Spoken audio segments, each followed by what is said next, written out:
우리가 잘 아는 말 중에 빈수레가 요란하다 이런 말이 있지요. 빈수레가 요란하다 무슨 뜻입니까? 빈 깡통이 바닥을 굴러가면 이상하게 딸그락거리는, 그렇죠? 예, 그 양철 부딪히는 소리가 크게 납니다.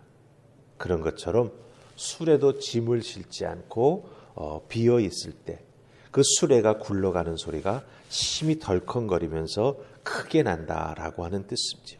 그게 문자 그대로의 뜻입니다. 하지만 거기에 담겨있는 뜻은 무엇입니까? 예, 사람도 속에 든 것이 없다면, 무언가를 제대로 정확하게 알지 못한다면 그 사람은 더 아는 체하고 떠들며 나선다라고 하는 것을 의미하죠. 예, 사람에게 뭔가 자기를 각인시켜주기 위해서 잘 알지 못하는데 떠들게 되고 나서게 되는 것, 그게 바로 빈수레가 요란하다라고 하는 것이 사람에게 적용됐을 때 의미하는 바가 된다라고 하는 것입니다. 어제 말씀 10장 3절 말씀 보면 우매한 사람은 길을 갈 때에도 빈수레가 큰 소리 내며 덜컹거리며 길을 가듯이 자기의 우매함을 스스로 말하고 드러낸다라고 우리에게 알려주고 있습니다. 우매한 사람은 자기 스스로가 내가 우매하다라고 떠들고 다닌다라고 하는 거예요. 행동으로 그 우매함의 모습이 그대로 나타난다라고 하는 겁니다. 이렇게 자기의 우매함을 드러내고 말할 때 그 우매한 자에게 돌아오는 것이 무엇인지 오늘 말씀에서 솔로몬은 그 결과를 말해줍니다. 자, 그럼 보십시다. 스스로 우매하다고 말하며 다닐 때 덜컹거리는 그 소리를 자꾸 사람들에게 들려주게 될 때 그 결과가 어떤 것이 찾아오는가 오늘 말씀 통해서 알게 되죠. 그렇다고 한다면 우리들도 신앙생활에 나아가면서 사실은 이렇게 우매한 자가 되지 않도록 자기 스스로를 잘 돌아보아야 할 것입니다. 자기 성격대로 살아간다라고 하는 게 요즘 어떤 중요한 모습이기도 하지요. 하지만 그것이 정말 잘못된 모습으로 드러날 때 우매한 사람이 될 수 있다라고 하는 것입니다. 그렇다고 한다면 우매하지 않은 지혜로운 자가 되기 위해서는 오늘 말씀을 우리가 한번 잘 곱씹어 볼 필요가 있습니다. 자, 우리 먼저 15절 말씀 보십시다. 우매한 모습으로 살아갈 때 어떤 것이 결과로 돌아오는가. 우리 15절 말씀 같이 읽습니다. 자, 시작. 우매한 자들의 수고는 자신을 피곤하게 할 뿐이라 그들은 성읍에 들어갈 줄도 알지 못함이니라. 아멘. 이 15절은 우매한 자가 갖게 되는 자기에게 돌아오는 결과 두 가지를 말해줍니다.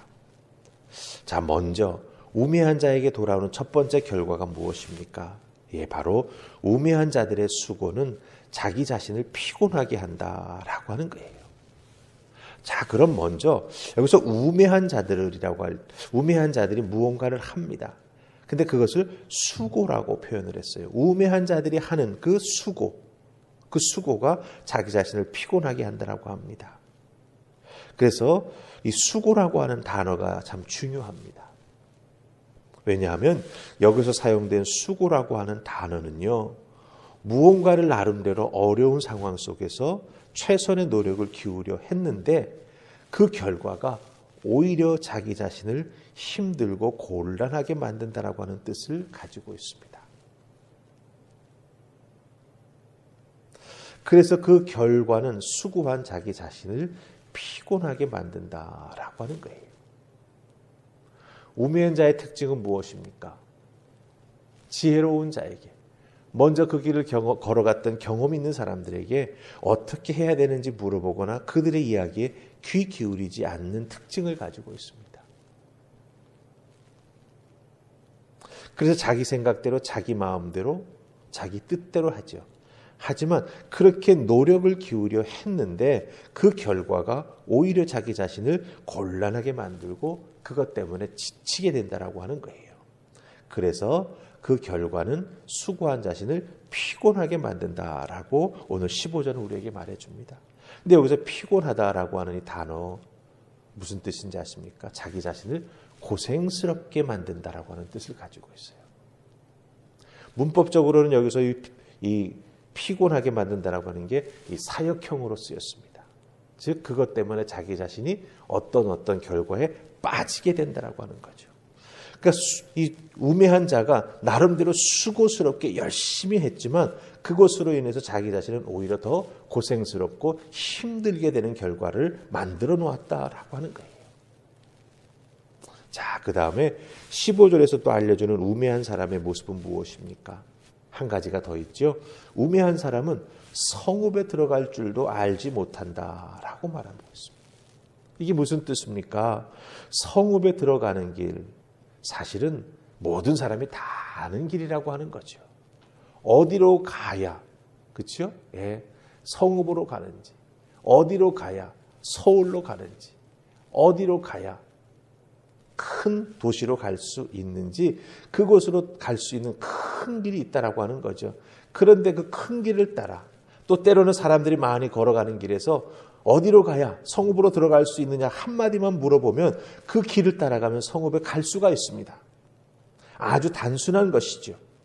그런데 우매한 사람은 이미 수고해서 자기 자신이 고생을 했습니다. 개고생을 한 거죠. 안 해도 될 일을 한 것입니다. 그래서 지쳐 있습니다. 그러니 이미 지치고 곤란한 상황을 겪어봤기 때문에 사람들에게 제대로 물어보지도 못해요. 왜? 또 내가 고생할까 봐. 내가 또 뭔가 잘못될까 봐. 그래서 우왕좌왕하면서 길에서 시간을 다 보낸다라고 하는 것이 바로 우매한 사람은 성읍에 들어갈 줄도 알지 못한다라고 하는 것을 때를 다 놓친다라고 하는 거죠. 결국 간단한 것도 자기 스스로 하지 못하게 된다라고 하는 거예요. 우매한 자는 스스로를 피곤하게 만들고 개고생하게 만들고 그 결과로 인해서 정말 자기 스스로가 쉽게 할 수 있는 것도 제대로 하지 못하는 그런 어렵고 힘든 상황 속에 빠지게 된다라고 하는 것입니다. 자, 이런 것들을 경험하면 우매한 사람들은 어떤 행동 혹은 어떤 자기 삶의 패턴을 그것으로 통해서 만들어지는 삶의 모습, 결과물이 있지 않겠습니까? 그 결과물이 무엇일까요? 우리 18절 말씀 보십시다. 18절 다 찾으셨어요? 우리 같이 읽습니다. 시작. 게으른즉 석가래가 내려앉고 손을 놓은즉 집이 새느니라. 아멘. 예. 18절은 우리에게 무엇을 말합니까? 우매한 자가 그 우매한 경험 때문에 고생스럽게 되고 그것 때문에 간단한 일도 제대로 행하지 않고 자신감을 잃어버리고 삶을 우왕좌왕하며 살아가게 된다면 그 사람은 삶의 패턴, 어떤 모습이, 행동이 정확하게 만들어진다고 하는 거예요. 그게 뭡니까? 바로 게으름입니다. 우매한 사람의 특징은 요란한 빈수레처럼 말이 많습니다. 수고하지만 그 결과가 개고생입니다. 그러니 자신감을 잃게 되면서 사람이 점점 일을 잘 안 하게 되죠. 그것이 그 사람에게 완전히 습관처럼 배워가지고 게을러지게 된다고 하는 거예요. 여러분, 게을러지면 게을러질수록 자신의 삶의 자리는 황폐해집니다. 그렇기 때문에 우리가 오늘 이 말씀 속에 나오는 우매한 자의 모습, 뭔가 해보려고 요란하게 하는 것 같은데, 벌려놓는 것 같은데, 소리는 많이 나는데 그 결과물은 결국은 자기 자신을 피곤하게 만들고 그것 때문에 정말 자신감을 잃어버리고 우왕좌왕하면서 그런 모습으로 살아가게 될 때 그 결과물, 그걸 통해서 만들어진 자기 삶의 구체적인 모습은 뭐냐? 게으른 자가 된다라고 하는 거예요. 이 게으른 자는 어떻게 됩니까? 결국 그 모습 때문에, 그 삶의 패턴 때문에 자기의 삶의 자리가 더욱더 황폐해질 수밖에 없다라고 하는 것입니다. 그래서 손을 놓게 되고 석가래가 내려앉고 집이 물에 샌다. 집에 물이 새게 되는 그런 결과가 만들어진다라고 하는 것입니다. 자, 여기서 이것을 우리들의 신앙생활에 한번 잘 적용해 보십시다. 하나님의 말씀은 우리들의 발등의 등불입니다. 하나님의 말씀은 우리에게 능력을 줍니다. 하나님의 말씀은 우리의 심령과 골수를 쪼개서 우리를 게으르게 만들고 우리를 우매하게 만드는 것들을 다 잘라버립니다.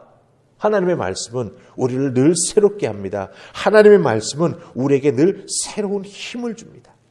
그렇기 때문에 여러분들, 우리가 신앙생활을 해 나아가면서 영적으로 우매한 자, 영적으로 게을러지는 자가 되지 않기 위해서는 어떻게 해야 됩니까? 날마다 하나님 말씀으로 자기 자신을 먹이는 자가 되어야 합니다. 하나님 앞에 매일매일 일어나 하늘 만나 제가 먹습니다.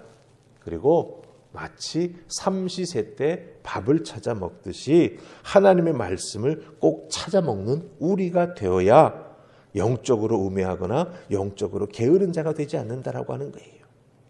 우매하거나 게을러지기 시작하면 자기 자신의 삶이 무너지기 시작합니다. 행동 양식이 딱 게으른 자가 되어 고착되어 버리고 맙니다. 그렇게 되면 어떻게 됩니까? 거기서 벗어나기가 정말 어렵습니다. 그 인생은 거기에 사로잡혀서 다람쥐 쳇바퀴 돌듯이 새로운 세계를 보지 못하고 새로운 영적인 그 세계를 깊이 경험하지 못하고 그저 올챙이적 사고방식에 사로잡혀서 살아갈 수밖에 없게 된다라고 하는 것이죠. 자, 그것에서 우리가 빠져나오고 그것에서 우리가 승리하기 위해서는 어떻게 해야 되겠습니까? 말씀드렸죠. 말씀을 삼시세 때 찾아 먹듯이 꼭 드시기 바랍니다. 읽으십시오. 묵상하십시오. 적용하십시오. 그리고 그 적용한 것의 열매를 꼭 기록으로 남기시면서 자기 자신을 영적 게으름에서 영적 우매함에서 끌어내시는 여러분 되시길 바랍니다. 그리고 부지런히 신앙생활 하십시오. 부지런히 신앙생활 한다라고 하는 건 무엇을 의미합니까? 하나님 앞에 정기적으로 예배 드리는 일을 게을리하지 말라라고 하는 거예요. 주일 예배, 왜 수요 기도회가 있겠습니까? 왜 새벽 기도가 있겠습니까? 하나님 앞에 부지런한 신앙생활 하라고 하나님께서 우리에게 주신 예배의 시간, 기도의 시간들이 된다라고 하는 것 꼭 기억하시고 여러분의 영적 우매함과 게으름을 이겨나가기 위해 그저 소리만 요란한 빈스레와 같은 삶을 살아가는 신앙인이 되지 않기 위해 열매 맺고 하나님께 영광 돌리고 하나님께 착하고 충성된 종이라 칭찬받는 성도가 되기 위해 날마다 말씀과 동행하며 하나님 앞에 늘 귀한 예배 올려드리는 여러분들 되시기를 주님의 이름으로 축복합니다. 아멘. 우리 기도하십시다. 좋으신 하나님 은혜 감사합니다. 우리들의 삶의 자리에 영적인 게으름이 찾아오기 시작하면 우리들은 실족하기 쉽고 때로는 피곤하고 때로는 고생스러운 삶을 살아가게 되기도 합니다. 그러기에 하나님 우매하거나 게으른 성도가 되지 않기를 소망합니다. 주님처럼 주어진 일에 열심을 내어서 최선을 다하는 저희들, 주님처럼 하나님 앞에 나아가 하나님을 만나는 기도 생활 열심히 해나가는 우리들, 주신 말씀 늘 내 것으로 만들기 위해 읽고 묵상하고 적용해 나아가는 말씀과 동행하며 예배하는 우리 모두가 되게 하여 주시옵소서. 아버지도 오시고 인도해 주실 때 우리들의 인생에 하나님의 말씀의 은혜와 능력과 지혜가 빛나게 될 줄 믿습니다. 우매한 자, 게으른 자 되지 아니하도록 성령 하나님 늘 우리를 깨워 주시옵소서. 감사하고 예수님 이름으로 기도하옵나이다. 아멘.